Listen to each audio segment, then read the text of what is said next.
السلام عليكم. في نوعيات من الناس ما فيش ضمير، وده اللي بنشوفه دلوقتي، وده اللي احنا حاسينه وبنعيشه، اللي هي الحقبه الزمنيه العفنه اللي بنسميها دي كده، اللي احنا بنعيشها دي بصراحه يعني. لان في الجريمه اللي احنا هنسردها او اللي احنا هنحكيها حاجه بشعه. يعني الطمع وصل للناس لانها ممكن تعمل اي حاجه، يعني ممكن تقتل روح بريئه عشان خاطر تستولى، او عشان خاطر تكسب فلوس، او عشان خاطر تورث، او عشان خاطر يبقى لها اولويه اعلى في الورث. قمه البشاعه اللي هنشوفها في الجرائم اللي زي دي. وللاسف يا جماعه احنا بنشوف علينا وبتطرق علينا جرائم غريبه جدا، زي اللي موجوده لسه سامه عيالها ولسه سامه عيال زوجها اللي متجوز عليها. حاجه بشعه. بقينا بنشوف حاجات العقل نفسه ما يستوعبهاش. بس قبل ما نبدا ما تنسوش اللايك والاشتراك في القناه، ونبدا عشان وقت حضراتكم. القصه بدات بانسانه اسمها كريمه. وقبل ما نذكر كريمه دي يا جماعه، تعال نشوف كريمه دي اصلا كانت حياتها ازاي.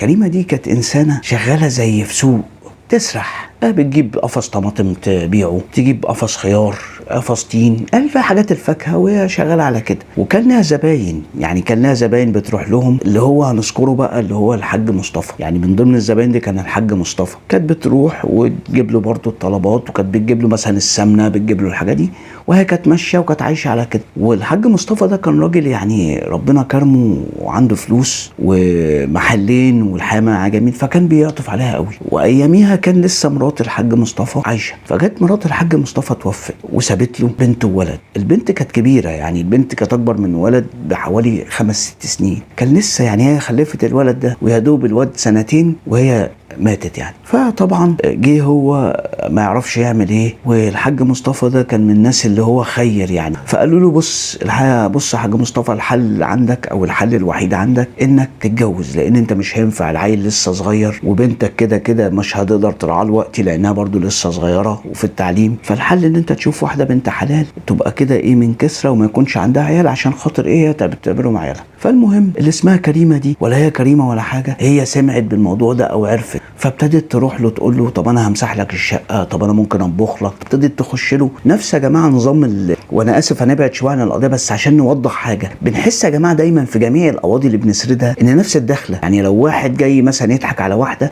بيعمل لها برضو ايه الحوار والمشاعر وده. لو واحده جايه تضحك على واحد برضو بتخش له بدخله ايه، ان انت محترم وانا بقدرك وانا شايفك حاجه كويسه. هي الدخله واحده، هي الريحه كريمه زي ما بيقولوا كده. فالمهم جت اللي اسمها كريمه دي لعبت عليه، وابتدت فعلا تعمل له الاكل وتهتم بيه وتمسح له وتنص له. فجه استشار ناس، وهي كانت معروفه في المنطقه ومعروفه في المناطق عموما اللي بتروحها انها في حالها. هي كانت متطلقه ومش متوفقه يعني في خلفه يعني، واتضح انها كانت مخلفه بس هو خد البنت منها اصلا، بس هي ما كانتش معرفه حد. فجه المهم قال له ايه رايكم يا جماعه في دي؟ ففي الجامعه الناس الكبار قالوا له كويسه والله، احنا جينا ما نعرفش عنها اي حاجه. قالوا كويسه، احنا اللي نعرفه انها في حالها، وبعدين دي شغاله وشقيانه فايه، فدي هتصونك صح يعني. فالمهم بالفعل جه، كان لها امها هي بس، لها امها ولها اختها. وامها طبعا كانت ست كبيره قوي ما فيش خالص، واختها كانت متجوزه برضو وقاعده في محافظه تانية. فجه اتفقوا وفعلا وافقت، حتى قدم امها مبلغ. كانت امها قاعدين في مكان كده تعبان، فقال لها لا انا هديكي، خدي شقه اهي دور ارضي اقعدي فيها بدل المكان اللي انت قاعده فيه، العزبه دي اللي انت قاعده فيها دي. وجابها وصان امها، ويعني الحياه كانت معاها حلوه يعني، واتجوزها وسطرها.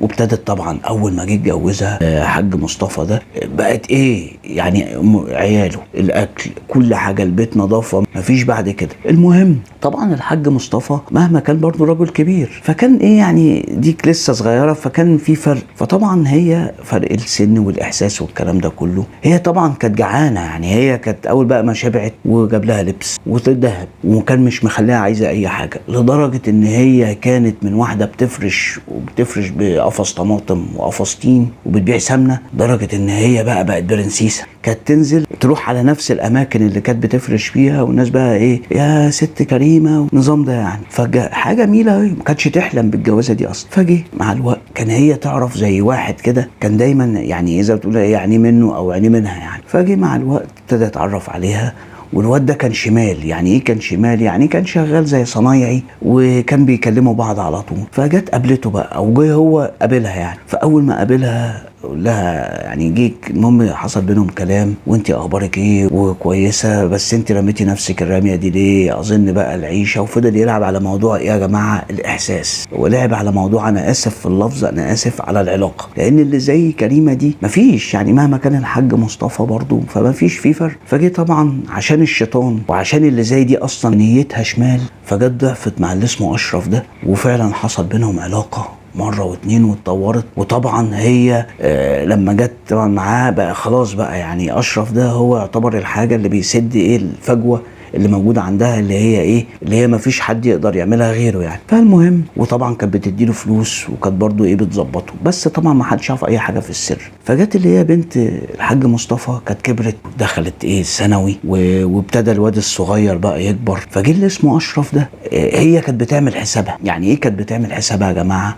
وهي اللي حكت طبعا. كانت لما يجي مثلا في علاقه بينهم بعض هي كانت تعمل حسابها ان ايه ما يحصلش ايه حمله او حاجه زي كده، لان ما ينفعش. فالمهم جت هي مره لما العيال كبروا وابتدى بقى اللي اسمه اشرف ده يقول لها طب انت نفترض لو حصل حاجه واللي اسمه الحاج مصطفى ده اتكل، انت هتاخدي ايه؟ مش هتاخدي حاجه. وابتدى ايه يلعب في دماغها بحيث ان ايه هي كده ايه تطلع من مولد بلا حمص. قلت له طب ما انا عايشه كويس والراجل ما يعني مش مخليني عايزه حاجه. لا طب ما تضمني حقك. طب ازاي يعني؟ لا بصي عايزك تحملي مني ونعتبر ان ده هو كده انت حامل منه، ويبقى ده ايه الورث الوحيد. قالت له افرض طلع مثلا بنت، المهم تورثي يعني بنت او ولد كده كده ليكي ورث يعني بدل ما انت هتطلعي كده. فالمهم هو الفكره كلها ان الشيطان اللي اسمه اشرف ده لعب في دماغها ان الموضوع مش كده خالص، ده هو عايز ان هي يعمل الموضوع ده وبعد كده هيخليها انها تتخلص من اللي اسمه الحاج مصطفى، او يتخلصوا من الحاج مصطفى ويجي يتجوزها وخلاص بقى هي تستولى على الليله كلها. هو ده كان تفكيره يعني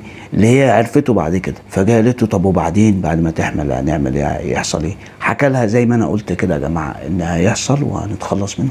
ازاي وانت اتجنيت؟ والناس قال لها اسمعي بس، وانت شايفه دي عيشه؟ احنا مع بعض اهو، وانت ما بتلاقيش نفسك الا معايا والحياه وهتفضلي كده على طول.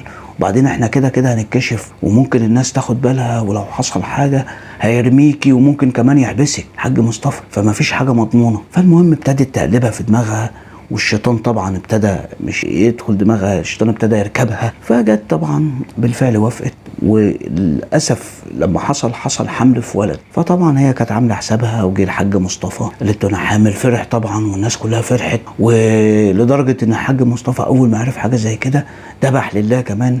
حتى ولاد الحاج مصطفى فرحوا جدا جدا ان هيجي لهم ايه اخ. وبفرحه الحاج مصطفى وهو فرحان قال لها الحاج مصطفى ده بياخد ايه يعني دواء ايه الكلام ده كله، وجابت له لستة الادويه. فابتدى طبعا الولع عشان هو شمال وعارف اللي فيها، ابتدى يجيب هو يحط حاجات في الدواء ده. فجه فعلا الراجل اللي اسمه الحاج مصطفى ده مع الوقت جه تعب ودخل المستشفى، وللاسف زي ما تقولوا ايه اتشل يعني، مفيش ما بيعرفش يتكلم، وفي نفس الوقت خلاص ما عادش يتحرك يعني قعيد. فالمهم طبعا الناس كلها زعلوا عليه، وليه اصحابه والمنطقه كلها كانت بتحبه جدا لانه راجل كريم راجل محترم. فجت بقى من الوقت ده ابتدت هي بقى تاخد الليله كلها. المحلات طبعا هي بتدار طبعا الناس اللي هي شغاله عنده، وهي بتاخد طبعا الفلوس، استولت على الحاجات دي كلها. فجي طبعا مع علاقه مع اشرف. فالمهم بنت الحاج مصطفى اللي اسمها منى بالمناسبه جت ابتدت تشك فيها. ليه؟ لان بتغيب كتير، يعني ابتدت تنزل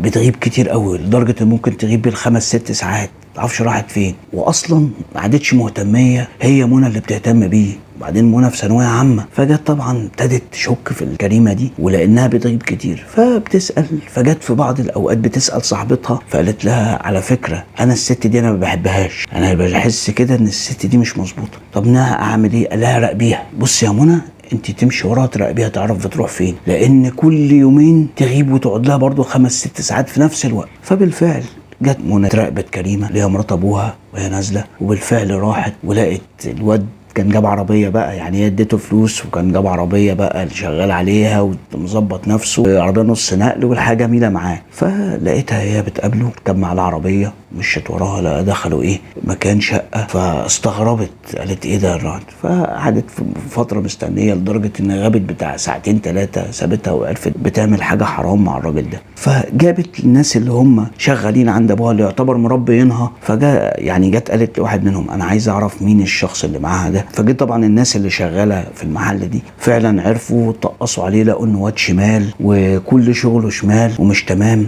وعرفوا ان هي على علاقه مع الشخص ده. فمين بقى اللي ايه ابتدت تنوه، ودي الغلطه اللي وقعت فيها منى، يعني هي دي الغلطه الوحيده اللي وقعت فيها منى بنت الحاج مصطفى، لما ابتدت تكلمها وتحاول توضح لها انها عرفت حاجه الموضوع ده يعني. فطبعا اللي اسمها كريمه دي لما منى قالت لها حاجه اتخضت اترعبت، فراحت اتصلت باللي اسمه اشرف ده والحق، وانا شاكه وحاسه ان هي عرفت حاجه، وانا متاكده ان هي عرفت حاجه لانها بتقول لي وانت بتروحي فين بتيجي منين متغيره ليه. قال لها خلاص مش حل، لازم نخلص من الحاج مصطفى. قال لها لان دي كده لو شكت لو حصل حاجه الحاج مصطفى فهيظهر ان ده مش ابنه فيحصل مشكله. وبالفعل هي طبعا وهي كانت خلاص يعني، هي اللي اسمها كريمه دي كانت خلاص يعتبر فاضل لها كام شهر وتولد كمان، ابتدت بقى قالت لها خدي العقار ده وحطوه له في الدواء اللي موجود ده وهو هياخده من هنا وشكرا. فبالفعل جت اللي اسمها كريمه دي وجت فعلا دخلت. فاثناء وهي بتعمل حاجه زي كده كانت البنت دايما اللي اسمها منى بقى ابتدت قاعده لها خايفه على ابوها، لما حصل اللي حصل ده بقى شكه، وهي معرفه الناس اللي عرفوها حاجه زي كده ما يقولوش حاجه يعني، ما يطلعوش اي حاجه بره. فالمهم جه طبعا وعشان ما فيش جريمه كامله يا جماعه، وهي داخله بتحط له الدواء فنسيت الخاتم بتاعها موجود جنب المكان اللي بيحط فيه الدواء، زي ما تقولوا ايه سبحان الله ربنا سبحانه وتعالى ان ربك لبالمرصاد. جت كريمه دي بعد ما اديته الدواء فتاني يوم فداخله بقى منى بنته تشوفه عامل ايه، فلقيته ما بينطقش، فطبعا صوتوا والناس اتلمت، فبصت لقت اللي اسمها منى ده الخاتم بتاع كريمه موجود جنبه، فاستغربت. فاول ما جت وشافت كده وهم بيصوتوا يلموا الناس، فطلع الناس قالت لها بص على فكره الخاتم ده كانت بتاعها، وانا شاكه ان هي اللي عملت كده في ابويا، وانا شاكه ان ابويا ده هي حطت له حاجه. فاول ما قالت حاجه زي كده طبعا مع الاثبات مع الناس اللي كانوا بيراقبوا الشاب الشمال ده، الناس عشان بيحبوا الراجل ده عملوا محضر بالواقعه وعايزين يتاكدوا، وجابوا اللي هو الحاج مصطفى الطبيب الشرعي اللي هي رفضت في الاول كريمه ان هي يحصل حاجه ويدفن على طول والكلام ده، وفعلا لاحظوا ان هو واخد حاجه والحاجه دي عقار شمال واخده، وانتوا عارفين مش صعب على اللي اسمه اشرف ده ان هو يجيب حاجات زي دي، وهو ده اللي قتله فعلا. وجه مسكوا اللي اسمها كريمه دي. وبالمناسبه منى اللي هي بنت الحاج مصطفى جت قالت لهم انا شاكه ان الولد ده مش اخويا، ده مش من الحاج مصطفى، وانا شاكه من الواد اللي هو ايه اللي ماشيه معاه ده اللي اسمه اشرف ده. بالفعل جم مسكوا اللي اسمه اشرف ده، عملوا له كمين ومسكوه، كان هيهرب بالمناسبه بس اتعمل له كمين ومسكوه وعملوا لها كشف، وفعلا طلع اللي في بطنها ده ابن اللي اسمه اشرف. واتفقوا طبعا مع الضغط اعترف اشرف ان هو اتفق معاها هي اللي قتلته عشان خاطر عايزه تورثه، وهي اللي جابتني عشان خاطر ان تحمل مني والكلام ده كله. طبعا كله بيحاول يرمي على التاني عشان خاطر ايه ما يتلفش حوالين رقبته حبل المشنقه، بس هيهات زي ما بيقولوا كده ثبتت، ومع التحريات اثبت فعلا ان الاثنين كانوا قاصدين انهم يقتلوا الحاج مصطفى، وبالمناسبه الاثنين اتعدموا، وده اللي حصل. ودي قصه من ضمن القصص يا جماعه اللي بنشوفها،